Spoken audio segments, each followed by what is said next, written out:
Greetings once again. This is a slideshow on the way in which lay people participate in the kingship of Christ. We've already studied lay participation in the priesthood of Christ and also in the prophetic role of Christ. And this third one is the final example of where the power for lay people comes from and the kind of power that it is, in this case, kingship.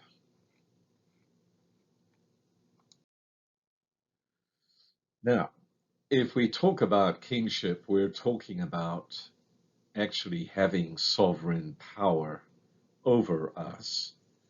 And there is always this great tension in the Christian message between the kingship as a legitimate sovereign power over something, and also the way in which Christ was crowned, which is with the crown of thorns, and consequently is a sign of the way in which the world reacts to us learning about our kingship, because this, in fact, the world, in fact, interferes with our understanding of kingship.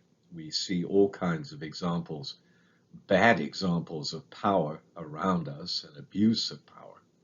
And yet we are told that in the Old Testament, one of the ways that God used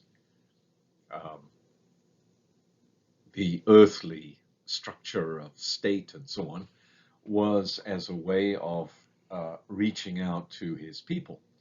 Certainly this is only among good kings, because there were bad kings as well.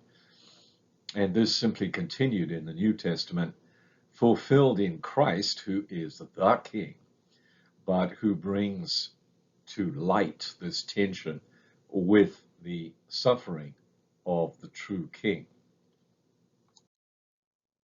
So lastly, then, we have the lay people as kings, and this goes in a couple of different directions all at once.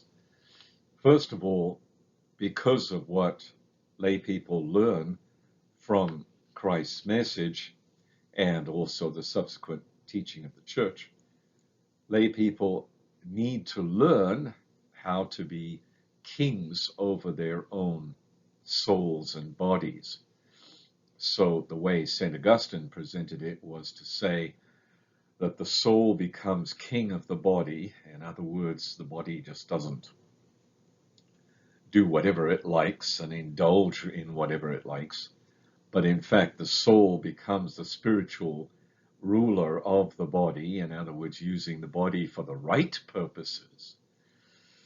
Then Christ becomes king of the soul, and this means that the soul-body unit follows the leadership of Christ in his church.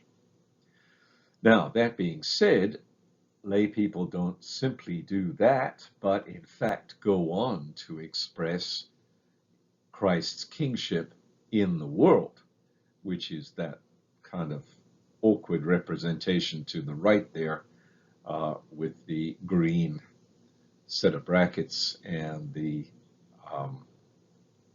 globe of the world. Because in fact, we're not here just for our spiritual health. We are here to bring Christ's order to the world. And this is an order of love, but it is an order of love that is going in a particular direction. So in other words, lay people help the world to follow the social teaching of the church, to be able to follow the teaching of the document called The Church in the Modern World, Gaudium et Spes, where the Vatican II explained that Christ's principles work in marriage, in politics, in culture, in international finance, and all of this is to make each part of the world, each part of society, work in the best possible way that it can. Because we remember that all of this truth came from the God who designed us and set the humanity on its road. Therefore, he knows where he's going and what he's doing. Thank you.